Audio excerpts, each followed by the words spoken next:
Good afternoon, people of the Book Festival, who are here nice and early, thank you.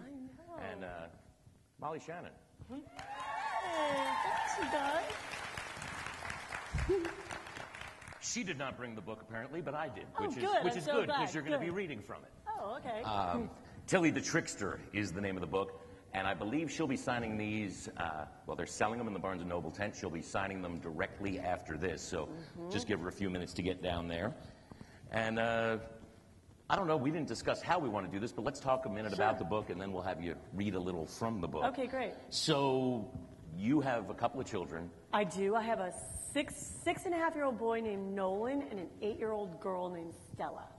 And you, like many other mothers, read to them. I do. Every night we read to them. And I also tell them, I make up stories too. That's kind of tiring, but I do that too. And from the making up the stories, From the making up the stories, right. This story came from, because in my head I thought, I would love to write a kid's book, but I wanted to wait till I actually had kids. So then at night when they would ask me to make up stories, I was like, this is good practice. So what kind of story do I want to tell them? And I really started seeing from making up stories of what they responded to and what they liked. And I would tell them this one story about this big Irish family called the Maloney's with 10 kids. And they grew to love these stories. So they'd be like, tell us another Maloney story. So I'd do like the Maloney's go camping, or the Maloney's do this, or, you know, Riley Maloney's day at the beach. I would just have to make up so many. But the part that they loved was when the brothers and sisters would play tricks on one another. So they would want me to tell that over and over again. So I thought, oh, this is good. I think I'll use that for my book. But basically it was too crowded with 10 kids, so I just narrowed it down and made it the one little girl who plays tricks. And it's also based on, my dad raised my sister and I alone, and he was really like a trickster and very silly, and he was like the kind of guy who would go into a candy store, and when I was like 10 years old, he'd go, Molly, let's pretend like we're blind. And he'd be like, where's the candy? And he'd knock over boxes of chocolate, and he'd take samples, and he was just very silly. And so it just, so it came from that. And then we'd play hide and go seek because when we were little, and we had a big 3-story house, but my dad would hide for like too long. Like it got to be like an hour, and we couldn't find him. And then it got scary, and we'd be like, Daddy. Like it got kind of spooky. He was just silly, you know. And how much of that has led you to a career in comedy? Oh my God. So much of that. I think so much of that came from my dad. My dad really would have loved to have been, he loved the theater. I'm from Cleveland, Ohio. And I think he would have loved to have been like in the Cleveland Playhouse or perform, but he really didn't have the confidence. So he was really into that when I was little and kind of, you know, really encouraged that in me. So I grew up watching a lot of old movies. My dad loved Judy Garland. He loved Easter Parade, Meet Me in St. Louis. He loved Elizabeth Taylor. Basically, he would, you know, clean the whole house, and then actually sometimes when he would get stressed out, he would take what my sister and I called cleaning pills, and which is actually like speed. It was like because he felt a lot of pressure because my mom died when I was 4 in a car accident with my little sister. We were all in the car. So my dad raised us from the time we were 4 and 6. My mom was killed, my little sister who was 3, and my cousin. So my dad had to learn to walk again. He had braces on his legs. So he'd be like trying to keep everything together. So basically when he got behind into cleaning, he would take these cleaning pills and be vacuuming and cleaning. And my sister and I would be like, oh no, he took a cleaning pill, which means that he would be up till like the sun rose. And I remember once she woke me up, it was like 5 o'clock in the morning. She was like, he's still cleaning. And we went down in the laundry room, and he was like, you know, folding clothes, like had a cigarette, and like, you know. But then the house would be sparkling clean, and then he would play like Swanee. So you knew when he played Judy Garland that meant that, you know, that the house was clean and everything was good. So between the old movies and the speed, he was preparing you for show business. Exactly. Yeah. No, but yeah, it was just that kind of like growing up watching movies, and he just loved the world of theater, and we used to go to New York and go see Broadway shows. He loved that whole world. So I think I naturally am into that, but then I really knew that he was into it, so I kind of did it because I knew he loved it, and kind of. And knowing what you know now, your kids, you're instilling some of that, or you're pushing them away from show business? Let me see. I mean, they're not old enough to make those kind of decisions, clearly, but... Yeah. I don't push that or anything. If they naturally wanted to do that, I would love for them to do like a local play or something. But my daughter is super creative, but she's a little shyer. And my son, maybe he would be more like that, but I would never push that. It's like whatever they want to be. You know, it doesn't make any difference to me. I just want them to be happy. But I definitely instilled the whole trick thing with them. Like my daughter, we have a lot of fun in our house. Like my daughter loves to dress up in costumes, and they love to wear disguises and glasses, and we have a lot of wigs. And just recently we were interviewing babysitters, and my daughter goes, "Mommy, I have this great idea. Why don't we trick Nolan and we'll pretend like you're the babysitter coming to interview for the job?" Because she was showing up, they were showing up for interviews. And I was like, that's such a good idea. So I go, "Why don't you dress me up?" So she got a wig for me, and she put makeup on me, and then chose a dress. And then I really wanted to really do it full force. So I wanted to cover my face so that my son wouldn't recognize me. And he was with his son Bobby on a play date, and they were busy playing Legos. So then I went outside, and my daughter and I were laughing so hard, and I rang the doorbell, and she goes, "Bobby, Nolan, the babysitter's here." And the kids came looking down the steps, and they were like, "Oh, she looks weird." And then I went out on the front lawn, and they ran up the steps and then peeked out at me from the upstairs window, and I acted really mysterious. I was on the front lawn, and I had the scarf in front of me, and I picked up a leaf and like waved. But then the real babysitter showed up for the interview, and I was like, I was like taking off the wig, and the guy was like, "It's so nice to meet you." And she's like, "Hi, crazy." So we do stuff like that. You're going to read from this momentarily, but I found it kind of subversive. Oh, okay. I mean, in that these kids, or the girl, Tilly the Trickster, is pulling some, relatively not serious pranks, but it's prank after prank. She's in trouble with the principal, she's pranking her father, she's pranking the, this is not your typical kids book, despite being a kids book. Yeah. I actually spoke at a school in Chicago for like 600 kids, and I was asking the kids, like, "Do you guys ever play tricks?" And then after I spoke, the teacher came and goes, "Now, boys and girls, we want to know when you go home, you're not going to do any..." She had to give like a whole disclaimer, and I was like, ooh. But really, in all honesty, because I have kids, the book's for ages like about 3 to 8, but because I have kids that age, I know their stuff is very innocent for the most part. But I like a mischievous little girl. I grew up loving The Little Rascals, and I love this movie called The Trouble with Angels with Rosalind Russell. And I just love the idea that she does take it too far. But then she does learn her lesson, because she tricks her brother by giving him a toothpaste cookie, and then he gets sick, and she's like, "Ooh, maybe I shouldn't be such a trickster." So I did kind of put that in there for little kids to know that she took it too far. But then in the end, she still can't stop. Yeah. There are consequences. Yeah, there are consequences. Let me hand you this. Okay. I don't know what portion or what you'd like to do. Whatever you want. I'm sure. You want me to read the whole thing? No, I think read them a portion, perhaps. Sure. I think that's how these things work. Who knows? Okay, great. I'll show. Today is the perfect day for tricks. I love to play tricks. First, I hop out of my PJs and pull on my school clothes super fast. My daughter helped pick this picture too, by the way, because the illustrator, there were 2 different versions, and I go, "Which picture do you like better? Do you like this one or this one?" And she would go, "I like that one." So she helped me with that. Then I hop back into bed and pretend to be sound asleep. I don't put on my favorite red shoes yet because I do not like shoes in my bed. "Tilly, you're still in bed. Hurry up. Get out of your pajamas," Mommy says as she walks in my room. "Surprise," I shout, throwing back the covers. "Look, I'm already dressed for school." "Oh, Tilly, you little trickster."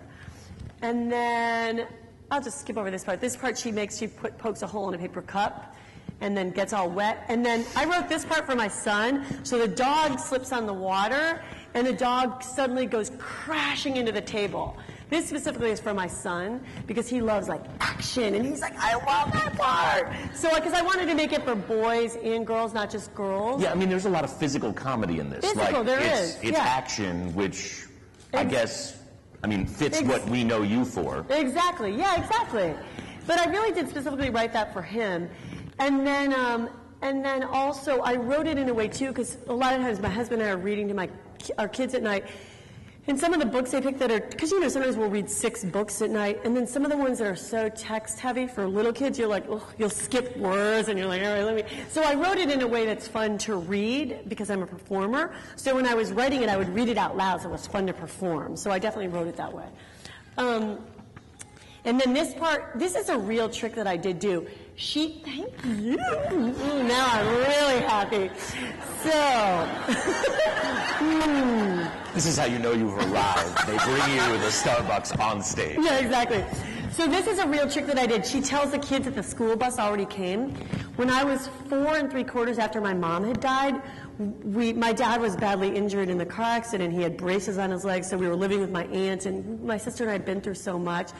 And I was waiting for the bus for kindergarten, and with a bunch of kids that were like a little older, and I don't know what came over me, but we were just by ourselves. There were no adults, and I just told them, I go, oh yeah, the bus already came, and they were like, it did? There were like 4 kids, and they believed me, so they started walking to school, and then I waited, and I got the bus all to myself. I was delighted, and basically, so then I got on the bus, and then we rode by them, and I was like, and it just gave me such pleasure that I could like trick them and they would listen to me. It lifted the black fog over me after the accident. It gave me like divine pleasure. So that's a trick, and that's her waving to the kids. So I put that trick in the book. And then this is a trick where she gives her teacher really hot candy. And because that's the kind of stuff my kids laugh at. Like, it's so different than like Saturday Night Live kind of humor. They laugh at silly stuff. Like when they were really little, we would stay in hotels, like if I was shooting a movie, and they loved if I was like, if I pretended, this is so silly, but I would pretend like something's really hot, and I'd be like, ah! And I'd run up and down the hallways of the hotel, and then I would drink water, and they laugh so hard they think it's funny. So that's a trick I put in there. And then they find everyone else they encounter really boring. Yeah, that is maybe, yeah. That's funny. And then this is where they tell her, you know, Mr. and Mrs. Callahan, your daughter Tilly is quite the little trickster. I am not pleased with her petty little pranks, the principal says. So she's sent home for the rest of the day. She plays a little tiny trick, and she pretends like she's sad about being sent home, but really she's like, yay, no school. My kids like that part. And my kids love this part too, where she's like, then Mommy and Daddy bring me home and tell me I need to calm my body down. They tell me that a lot. No special treats for the rest of the day. And I had to spend quiet time in my room thinking about how naughty I've been. Kids love this part too, because they're like, oh, she's sad. Like they like to see that she's in her room by herself with her dog. They're definitely interested in that. And I won't read the rest of it, but basically, then she plays a trick where she puts toothpaste in the cookie and tricks her brother, and she's like, here's your favorite cookie. And he ends up spitting it up, and it gets all over her favorite shoes. And this is where she's like, God, maybe I shouldn't be such a trickster. And she feels kind of bad. And then they end up tricking her. They end up saying, you know, your shoes are outside because they got all wet. Here, why don't you put on your slippers? And then there's shaving cream in the slippers. Then they end up they trick her, and they all laugh. And then basically they say, you know, they wash off her feet, and then they say, tonight was fun, Tilly, but no more tricks, okay? And she's like, okay, Mommy, okay, Daddy, until tomorrow. And that's all. I think there's a notion that because there's not a lot of words and there's pictures and there are 4 kids that this is easy to do. Yeah, no. And it's not. Yeah, no, it's not that easy. I think when it's really well done, you think, oh, this looks like a breeze. But when you actually do it, it has to be really simple. The story has to move. It can't be too crowded. You know, I didn't know all this. So I really learned a lot. And I did it to challenge myself because I work in TV where it's so collaborative. There's like a writer, producer, director. But this I just did because it was so fun. I could just do it by myself in my house. And I've never done that before. Like when I was on SNL, I wrote with other writers or other performers. So it was really like a creative challenge. Did you bounce it off your kids? I mean, other than letting them choose some pictures and whatnot, I mean, did the story evolve as you were? Yeah, I did. I bounced it off them a little. Like I said, I would show her illustrations, and I would say, does she look more like a trickster? I would show different versions, because Ard Hoyt, our amazing illustrator, would send pictures. So I I would show them pictures and ask, where does she look more like a trickster? And my husband's a painter, too. So he's really visual. So I showed him stuff, and I would make sure the story makes sense. And what else? How else do they? Yeah, and I would ask my son, do you like, I did ask him once, do you like my book? Like, do you give it, because sometimes I ask my kids, like, what do you think? Is it like thumbs up? And so he said he gives it like this. He didn't give it a full. He was like, yeah. I was like, oh. How much do they know about your career? Oh, that's a good question. They know, when they were really little, it was easy to get, I get recognized sometimes if we're out in public. And when they were little, they didn't pay any attention. But then as my daughter started to get older, she was like, what? I remember we were at like The Little Mermaid on Broadway, and these people handed me a playbill, and like with a pen. And she's like, what are these people? What do they want? So then she started to get older, noticing it. And then, but recently she said to me, because now that she's 8, she's like, Mommy, if people call out your name, she was like, I have a great idea. You know what you should do? You should just ignore them and pretend like you don't hear them. And I was like, oh, okay. It's good for your career. Yeah. But basically, I just try to include them in that. I really feel like this is their time and the focus is on them. So that's kind of awkward. It's very different if I'm by myself and see somebody than if I was with my kids. I might keep it quicker just because, you know what I mean. They haven't seen you on Saturday Night Live, correct? No, they've never seen that. I show them this movie, The Good Boy, where I played the mom, and but I've never shown them anything from SNL. No. Because they're not curious, or because it's not appropriate, or? I don't know. I just try to not make it about me. You know what? They came to see me on Broadway, and that's where it really clicked in for them, because they could come to my dressing room when I was dressing. It was a theater like this, and I had a box seat right out. I literally had a door to a seat like that off of my dressing room. So they would come and they'd watch me get dressed and put on my wig and my lashes, and then it was very clear to them. Then I would go on stage and they'd go out on the box seat and watch me. So I think that was really exciting for them, just seeing that whole world. And they'd watch you be a different person. Yeah, they watched me different. And for the first time it was clear they could see an audience and they could see it. Whereas before it was more obscure, like I was doing Cracking Up when Stella was first born, the show I did with Mike White, then I did Kath and Kim.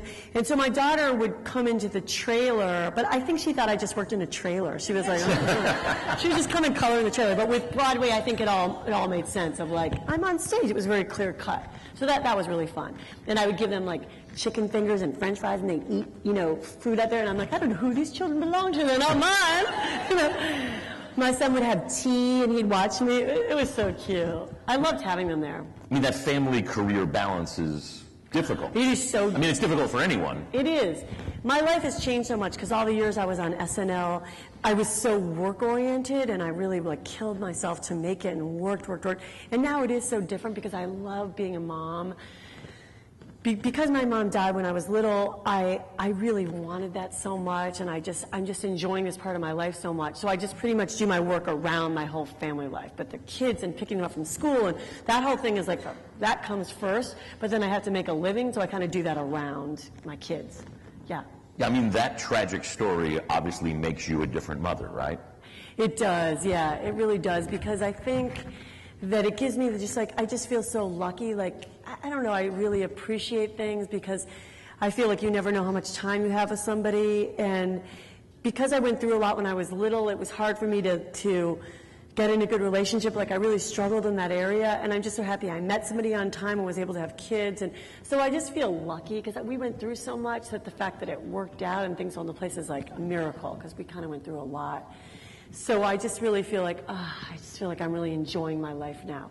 And because I know what it's like to not have your mother there, I'm really sensitive to that. And I really just want to be with them as much as I can because I feel like I just want to be there and enjoy them while they're little and, like that. And you're going to PTA meetings and that kind of stuff. I do, yeah. I volunteer at the school, yeah.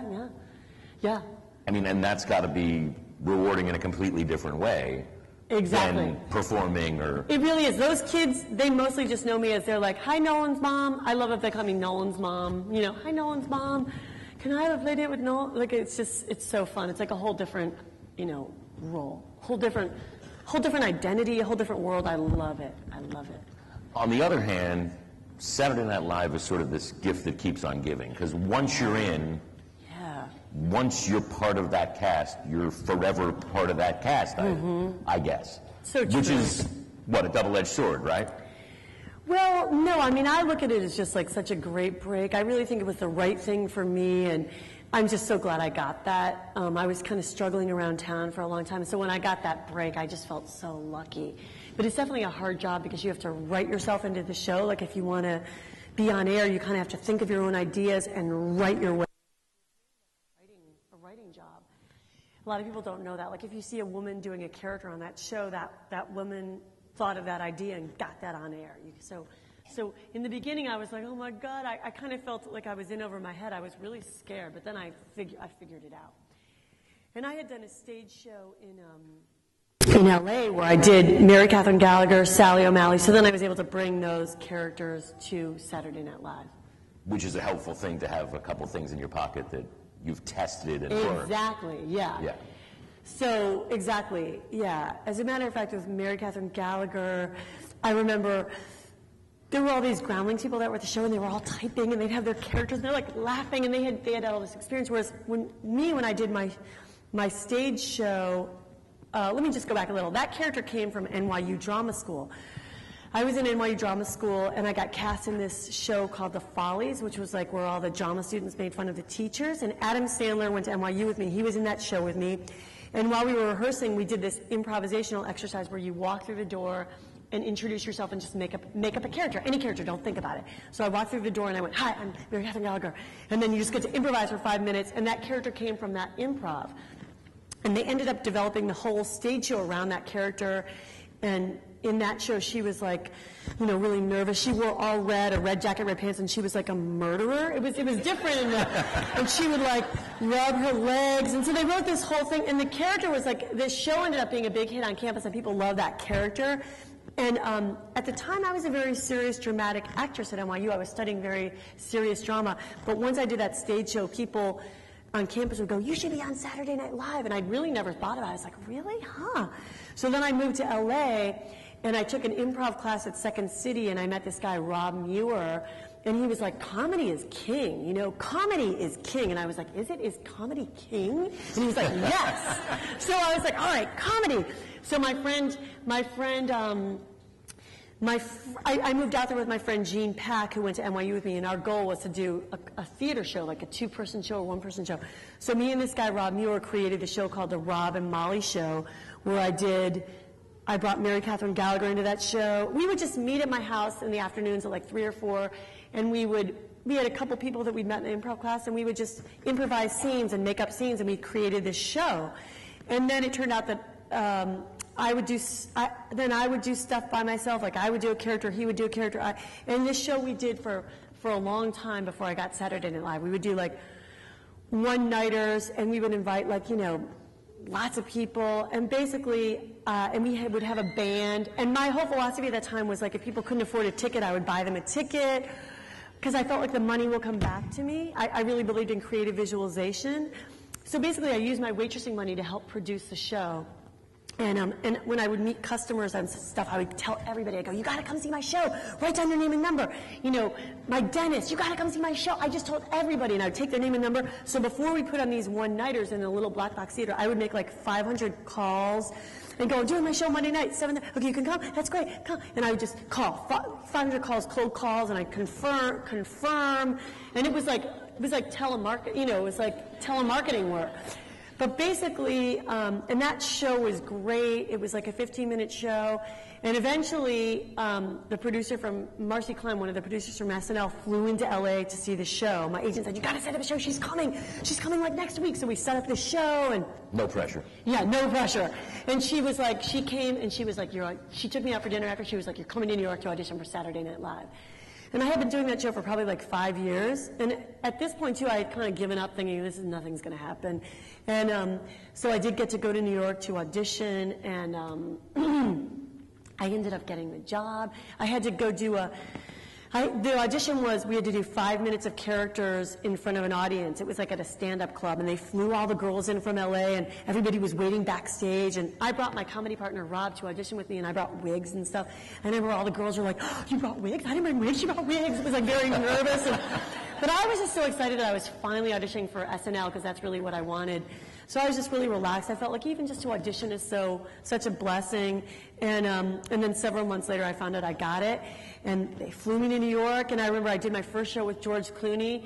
And when I found out I got the show, I took my box of names and phone numbers and I threw it in a dumpster. And I was like, I never have to call anybody. And I remember performing and thinking, this is so great because I don't have to pay for the band. And then you could do the same I could do the same characters I was doing in the show, but you could reach like millions, you know. And George Clooney was there. And George Clooney was there, yeah. But basically, when I got to the show, I was like, it was hard because there were these writers, performers from the Groundlings, and they were like typing up all their sketches, and I was like, I have characters, but I had to figure out how to get the characters from my show onto SNL. And I remember showing all the writers a picture. I go, you know, this is a picture of Mary Catherine Gallagher, and I wrote up a version of the sketch, and maybe a writer would look at it and go, yeah, you know, the reason it's not going to work is because that's not really a joke. And I go, no, I performed this. This gets a laugh. It doesn't look like a joke, but, you know, and they go, nah, they tell me why it's not going to work. But then I found this one writer, Steve Korn, who I'm still very close to, and he goes, let me sit down with you. Let me see the picture of the character. And he was like, okay. He was like, why don't you, let's just write up what you do in your show. Tell me what you do in your show. And I go, okay, I come on, and I go, hi, I'm Mary Catherine. And so we just typed up the whole sketch, and that was the first sketch that I got on. And it ended up going over great, and I was like, yes. And I remember when they were doing the show, basically you have like a dress rehearsal, and the stuff that they think is going to be really hot, they put at the top of the dress rehearsal. During the day on Saturday, you get to rehearse. And the stuff that maybe they're not so sure about, they'll put at the very bottom. So you may or may not get a chance to rehearse it on Saturday. And I remember it was way at the bottom. And then they were like, oh, it's dinner break. Sorry, we're not going to have time to rehearse it. And I was so mad. And then I remember for the dress rehearsal, it was, again, the last sketch on, and I was like, do they not know what this is going to be? Because I knew it from my show, and I was so mad. I'm like, it's already at the bottom. And then because you do a dress rehearsal at 8 o'clock, and then from that dress rehearsal, they see what sketches make it. And then after that show, at 11 o'clock, you go into Lorne Michaels' office before the live show, and you see what sketches they've chosen. And like, for example, like say you wrote a cupcake sketch. You could still be in your cupcake costume and go into Lorne Michaels' office at 11, and you look to see, did my cupcake sketch get on? And you're wearing the costume, and you just see people like, oh, my cupcake sketch didn't come on, and they're like crying in a big cupcake outfit. But basically... but that builds character when you're rejected as a cupcake. Yeah, exactly. But it was basically like that. But I remember this, Mary Catherine Gallagher got moved up from dress rehearsal, got moved from the bottom to the top, and I was like, yes! And it got on, and it was like, that was like the first, you know, it really went over really well.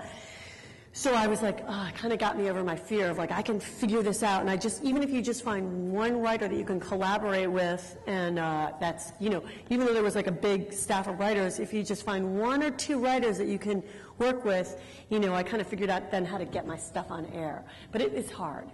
You know, when you've got a character like that, people want you to do that character constantly, right? I mean, that's part of you're sitting in a crowd of people, and people expect. Please. I was dating a guy, I remember, in New York City. He would get so sick of it. Like, we'd be sitting in at a diner, like in a window, and people would just walk by, like, while we were eating, like, and they'd be like, superstar! Like, at the window, and he would just be like, yeah, and then go back to eating, you know, like, it was crazy. But he sounds like a keeper. Yeah. Well, I guess he wasn't. He was not a keeper. Yeah, he didn't like it. He was like, God. But no, I really like it. I just appreciate it because I didn't have success early. I really struggled, so I feel so appreciative of it. Because I feel like I could easily have not made it, and so I just feel like so lucky. So for me, that's what I mean. Like, SNL was just a blessing. Like, it's, you know, I mean, I think the hard part is that you get compared, like, oh, she's doing this and she's doing that and he's doing this, and, oh, you know, that part can be hard, but it's more, just so much more good comes out of it, you know.